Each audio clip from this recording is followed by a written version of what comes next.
હોમિયોસ્ટેટિસ. તો હોમિયોસ્ટેટિસનું મિનિંગ શું થાય? હોમિયોસ્ટેટિસ refers to the maintenance of constant internal environment of the body. આપણા બોડીનું જે ઇન્ટરનલ એન્વાયરમેન્ટ છે એને કન્ટિન્યુ મેન્ટેન રાખવાનું કામ કરે છે હોમિયોસ્ટેટિસ.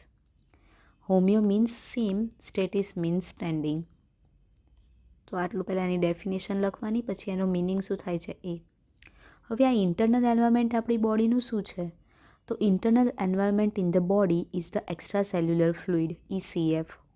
જે ECF છે એને ઇન્ટરનલ એન્વાયરમેન્ટ કહેવાય છે આપણી બોડીનું. વિથ ધ સેલ લાઈવ, જેના લીધે સેલ આપણા જીવતા રહે છે. It is the fluid outside the cell and it constantly move throughout the body. આ સેલની આજુબાજુ રહેલું ફ્લુઇડ છે અને આખી બોડીમાં સર્ક્યુલેટ કરે છે. ધારો કે આ સેલ હોય તો એની આજુબાજુ ફ્લુઇડ રહેલું છે, જેને કહેવાય એક્સ્ટ્રા સેલ્યુલર ફ્લુઇડ, અને એ જ આપણું ઇન્ટરનલ એન્વાયરમેન્ટ છે. અને આ ફ્લુઇડના લીધે જ સેલ જીવતા રહી શકે છે. હવે આ આખું આપણા બોડીમાં ફરતું હોય છે, કેમ કે આપણા બોડીમાં બધે સેલ છે. જ્યાં સેલ હશે એની આજુબાજુ આ ફ્લુઇડ હશે. It includes blood which circulates in the vascular system and fluid present in between the cell called interstitial fluid. હવે સેલની વચ્ચે જે ફ્લુઇડ પ્રેઝન્ટ હશે એને ઇન્ટરસ્ટાઇટિયલ ફ્લુઇડ કહેવાશે. બરાબર? સેલની બહાર હશે એ કયું? Extra cellular. ECF, હવે ECFનો મિનિંગ જ શું? Extra cellular fluid. તો એમાં શું શું રહેલું હશે? તો it contains nutrients, ions and all other substance necessary for the survive of the cells. એટલે એમાં ન્યુટ્રિયન્ટ્સ હશે, ફ્લુઇડમાં આયન્સ હશે અને એવા બધા સબસ્ટેન્સ હશે જે સેલને સર્વાઈવ, જીવતા રાખવા માટે જવાબદાર હોય. Normal healthy living of large organism including the human being depends upon the constant maintenance of internal environment within the physiological limits. એટલે હ્યુમનને જિંદા રહેવા માટે એનું જે ઇન્ટરનલ એન્વાયરમેન્ટ છે એ નોર્મલ રહેવું જરૂરી છે. If the internal environment deviates beyond the set limits, જો ઇન્ટરનલ એન્વાયરમેન્ટ એની જે લિમિટ છે એના કરતાં ઓછું કે વધ્યું, body suffers from malfunction and dysfunction, તો બોડીના ફંક્શન બધા બગડવા લાગશે અને એ ડિસીઝ ઉત્પન્ન કરશે. સો હોમિયોસ્ટેટિસ એટલે કે ઇન્ટરનલ એન્વાયરમેન્ટનું મેન્ટેન રહેવું જરૂરી છે.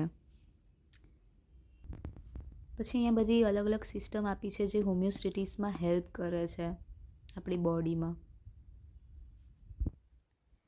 Components of homeostasis system.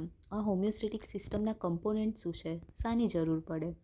તો 3 કમ્પોનન્ટ છે. પહેલું શું છે? સેન્સર્સ, ડિટેક્ટર્સ અથવા રિસેપ્ટર. 3માંથી જે યાદ રહે. Sensors recognise the derivation in any activity in internal environment and transmit the message two control centre. જો આ સિમ્પલ ચાર્ટ છે એના પરથી આ 3 એવું સમજાઈ જશે.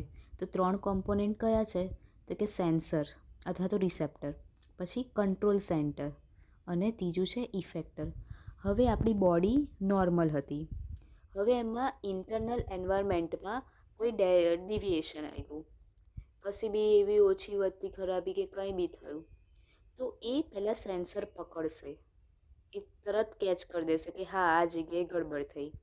પછી એ સેન્સર આગળ કંટ્રોલ સેન્ટરને મેસેજ પહોંચાડશે કે હા અહીંયા આ વસ્તુ થઈ છે. હવે એ કંટ્રોલ સેન્ટર આગળ ઇફેક્ટરને કહેશે કે ઇફેક્ટર અહીંયા આ વસ્તુની ગડબડી થઈ છે, તમે એને નોર્મલ લાવી દો પાછી. એટલે ઇફેક્ટર હવે ત્યાં કરેક્શન કરશે એ જગ્યાએ અને એને આપણી બોડીને નોર્મલ કરી દેશે. તો એના 3 કમ્પોનન્ટ થયા. અહીંયા એ જ લખ્યું છે કે સેન્સર એ રિકોગ્નાઇઝ કરશે ડિવિએશન અને પછી એ મેસેજ કરશે, ટ્રાન્સમિટ ધ મેસેજ કંટ્રોલ સેન્ટરને. કંટ્રોલ સેન્ટર એ રિસીવ કરશે મેસેજ ફ્રોમ રિસેપ્ટર્સ. આવું સેન્ટેન્સ બનાવીને લખવાનું. And immediately send commands to concern effect, એટલે પછી આ કમાન્ડને ઇફેક્ટરને મોકલી દેશે કે તમે આને સરખી કરી દો. અને પછી ઇફેક્ટર એ રિસીવ કરશે કમાન્ડ્સ ફ્રોમ સેન્ટરથી અને એને એસિલિરેટેડ અથવા તો ઇનહિબિટ કરશે એક્ટિવિટીને અને નોર્મલી લાવી દેશે એને. તો એના કમ્પોનન્ટ્સ થયા 3 છે. આ જે ચાર્ટ સમજાવ્યો એના પરથી યાદ રાખવાનું કે નોર્મલ હતું તો શું થયું ને એ. હવે એની જોઈશું મિકેનિઝમ.